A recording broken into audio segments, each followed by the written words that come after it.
Hello, good morning. Okay, kamusta na? So, saya ka na ba? O, naging positibo ba ang iyong mga pananaw sa buhay ngayon? So, pagpapatuloy natin ngayong araw na to yung ating pong topic, no? So, alam niyo po ba, ang natutunan natin, naalala niyo ba yung tinuro kahapon? Speak positive words and do positive deeds, di ba? So, pag ikaw ay gumagawa ng magaganda, kapatid, di ba? Napakasaya.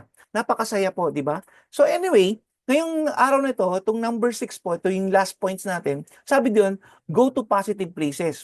Saan ka ba pumupunta? Pag ikaw ay masaya, pumupunta ka ba sa mga happy-happy na lugar? Let's say, yung mga may mga ilaw na mga madilim na lugar, tapos may mga ilaw-ilaw, ganyan, tapos may mga bote-bote. Hindi yan, pansamantala lang yan, kapatid. Ang puntahan mo yun talagang kung saan nandoon yung presensya ng Diyos. Yan ang encouragement ko sa'yo. Sapagkat, pag ikaw ay pumunta doon sa mga positive places, kapatid, magre-reflect yan sa'yo. Saan ba yan? Ibig sabihin, hindi lang naman po yan puro sa church.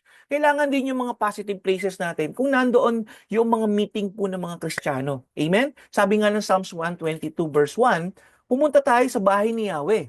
Ang bahay po ni Yahweh ay hindi po to gusali. Ang bahay po ni Yahweh, mga kasama, mga kapatid, ay ito po yung kapulungan ng mga mananampalataya na kung saan sabi ng Bible, ang sabi ng salita ng Diyos, dalawa o tatlo na nagkatipon-tipon, siya mismo, ang Diyos mismo ay nasa kanilang kalagitnaan. Kapatid, hindi po gusali sapagkat hindi pwedeng ang presensya ng Diyos ay nandoon sa ginawa ng tao. Ang presensya ng Diyos ay nandoon po sa nananampalataya sa Kanya at sinusunod ng Kanyang kalooban. Kaya nga sabi ng salita ng Diyos, dalawa lamang o tatlo na nagkatipon-tipon, nandoon siya.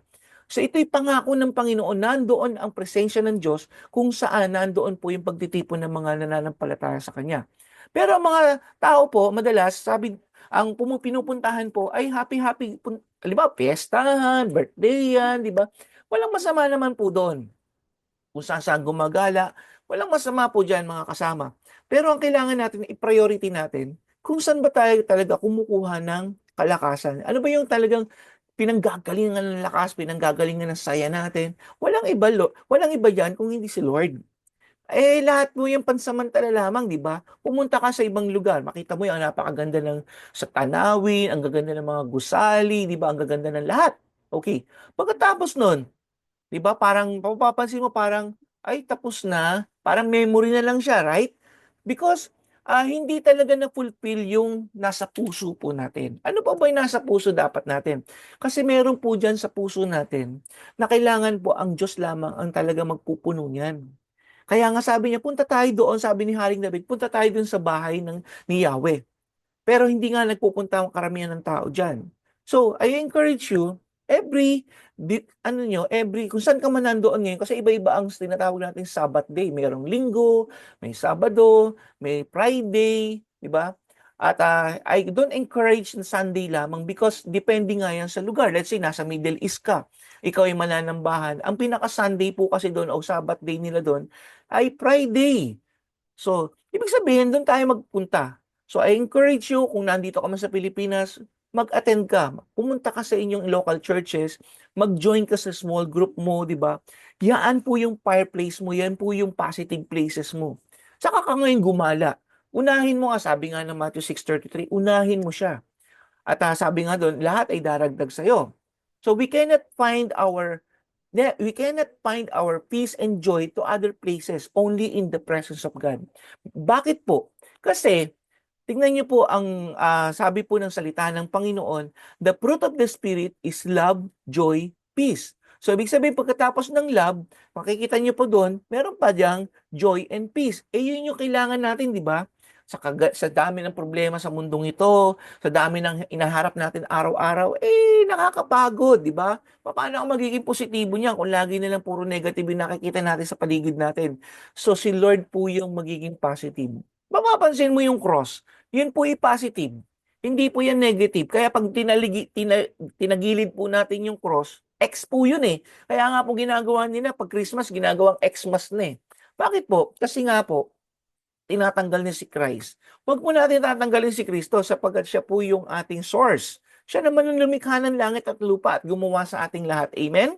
So, we must be faithful doon po sa mga positive places natin, sa local churches natin, sa ating po mga small groups natin, Doon tayo mag-stay, mag-spend po kayo ng time dyan in a week time. Alam niyo po, mas ma-encourage kayo at hindi kayo mauubusan pa nga ng pera dyan. Kasi pag pumunta ka doon sa madilim na lugar, di ba, sayahan ka sa mga barkada mo, after nun, pagod ka, naubos yung pera mo, tapos may hangover ka pa. So, kawawa ka rin. Ikaw rin naman nagiging kawawa dyan. So, suggest ko sa'yo, pumunta ka sa simbahan, sa local churches na meron ka dyan, at mag-attend ka ng small group. Isa pa, sabi dito sa James 4:8, lumapit kayo sa Diyos at lalapit siya sa iyo. So pag lumapit ka sa Panginoon, hindi ka niya hihindian. Ang tao po kasi ayaw lumapit sa Diyos eh. From the beginning pa lang ng Genesis, hindi sila lumalapit sa Diyos eh. Ang Diyos pa nga ang lumapit kay Eva at kay Adan eh. Pansinin po ninyo, nung walang kasalanan, di ba kasama nila ang presensya ng Diyos? Eh nung nagkasala, humiwalay sila sa Diyos at hinanap pa sila ng Panginoon. Basahin po ninyo yung Genesis. At ganoon din naman sa panahon natin ngayon. Pag ang tao po ay nagkakamali, nagkakasala, lumalayo sa Diyos. Hindi na nagsisimba, hindi na nagpe-pray, hindi na nagbabasa ng salita ng Diyos. Bakit po? Because yan po yung human nature natin, napapahiwalay tayo sa Diyos. Sabi nga po doon, hindi tayo nakaabot sa kaluwalhatian ng Diyos, kaya tayo napapahiwalay. Pero pag ikaw ay nagkusang lumapit, kagaya po ng isang kwento sa salita ng Panginoon, yung prodigal son, pansinin po ninyo, nagkasala siya, umalis siya. Pero nagkaroon siya ng realization. Ano yung realization niya? Ay, dun sa bahay ng tatay ko, lahat kumakain, maayos ang buhay. Babalik ako doon. Eh, nung bumalik nga po yung batang yung anak. Pansinin niyo, sabi niya, Ama, nagkasala ako sa'yo. Nagkasala ako sa'yo at malapit ako bilang isang alipin. Pero sabi ng ama, hindi. Pinatawad siya at ginawa siya muling anak. Kapatid, pag nagkamali ka at nagkasala ka, lumapit ka sa Panginoon, huwag kang lalayo. Kaya sabi ng Panginoon dito, lumapit ka sa Diyos at lalapit siya sa inyo. Hugasan ninyo ang inyong makamay, kayong mga makasalanan, linisin niyo ang inyong puso, sabi ng James 4:8, kayong pabago-bagong isip.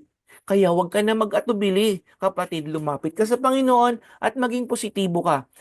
Kaya nga, ulitin ko na lang po para ito po ay paalala sa ating lahat, magkaroon tayo ng kaisipan katulad ng kay Kristo. Sabi po yan sa Philippians 2 verse 5. At meron tayong 6 points po. Number 1, kailangan tayo magkaroon ng positive thinking, positive thoughts. Iniisip natin, di ba? So, isipin natin yung mga magagandang bagay lamang. Huwag na yung mga negative, huwag tayo mag-dwell doon. Pangit yan, nakakapangit po yun. Alam, pangalawa, makinig tayo ng mga positibong mga bagay. Makinig kayo ng salita ng Diyos, preaching, di ba, mga praise and worship song, at higit sa lahat, pakinggan nyo ang still small voice ng ating Panginoon sa pamamagitan po ng banal na Espiritu at ng kanyang salita. At ang pangatlo naman, tignan nyo, see positive things. Ano ba yung mga magagandang ginawa ng Lord sa atin? Kung susumahin po natin, titignan nyo po, kahit isulat ninyo, mas maraming ginawa si Lord na magaganda sa buhay natin compare dun sa mga pangit na nararanasan natin. Amen? So, just see the positive things. Number 4, sabi nga diyan, speak positive words. When you are overwhelmed with positive, makakapagsalita ka ng masaya at positibo ang lalabas sa bibig mo. Pero pag ikaw ay napupuno ng mga negatibo, problema, etc., ay pangit din ang lalabas sa ating bibig. Because kung anong laman ng puso natin, lalabas sa ating bibig. At ang panglima, pag ikaw ay punong-puno na lang kung ano man ang ginagawa natin, tayo naman po ay makakagawa ng mga positibong bagay din. Do positive deeds. So, gumawa tayo ng mabuti, magtrabaho tayo araw-araw, pero gawin natin po yan sa Diyos at hindi sa tao. Amen? Mag-aral ka, di ba? Ibig sabihin, kung mga estudyanteng nanonood sa akin dito, mag-aral ka. Hindi mo ginagawa yung para sa parents mo, ginagawa mo yung para kay Lord. Kung ano man ginagawa mo, nagluluto ka man, namamalansya ka, naguhugas ka, kapatid, gawin mo yung para kay Lord. Magiging masaya ka. Amen? Kaya hindi ka nakasimangot pag pumapasok ka sa opisina o ano man ang ginagawa mo sapagkat ito ay iniisip mo, nilalagay mo sa puso mo, ito ay para kay Lord. At ang pang-anim, go to positive places. Punta ka doon sa mga makakatulong sa'yo, makaka-uplift sa'yo. Hindi doon po sa mga pansamantala lamang. Doon sa mga bagay na pang matagalan, which is yung ating pong local churches, ating pong small groups, na kung saan, pag lumalapit ka sa Panginoon, lalapit si Lord sa iyo. Makikita niyo yung pagbabago. kayo mismo makakaranas po niyan. Purihin ang Diyos kung kayo po ay na-encourage. Mag-shoutout lang po kayo. Pwede kayo mag-comment po sa ating vlog. At papasalamat ako sa inyong patuloy na pagsubaybay po ng ating vlogging po, no? Purihin ang Panginoon. Manalangin po tayo. Salamat po, Panginoon, sa inyo pong tinuturo sa amin. Nawa, O Diyos, ang lahat ng mga natututunan namin dito, Lord, ay tunay maisabuhay po namin. Magbago kami, Panginoon, sa aming pananampalataya at pananaw sa buhay, O God. Purihin ka, O Diyos, at sambahin. Pagpalain po ninyo ang inyong mga anak na sumusubaybay, Lord God, sa programang ito. Salamat po sa lahat ng ito sa pangalan ng Panginoong Hesus. Amen and amen. So, God bless you. Kita-kita tayo sa susunod para po sa panibagong topic po natin. Praise the Lord.